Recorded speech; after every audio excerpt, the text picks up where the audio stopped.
তো দর্শক, এখন রুই মাছের নিলাম হবে। এখানে রুই এবং কাতল দুটাই রয়েছে।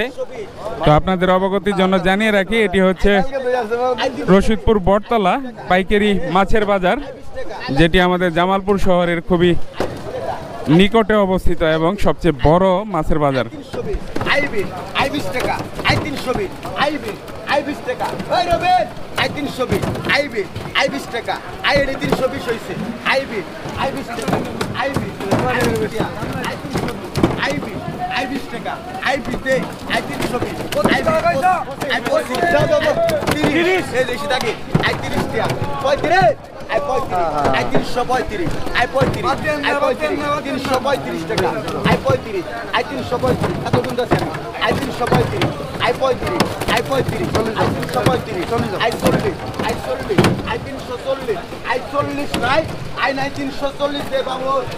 $340 টাকায় বিক্রি হয়ে গেল, দেখতে পাচ্ছেন।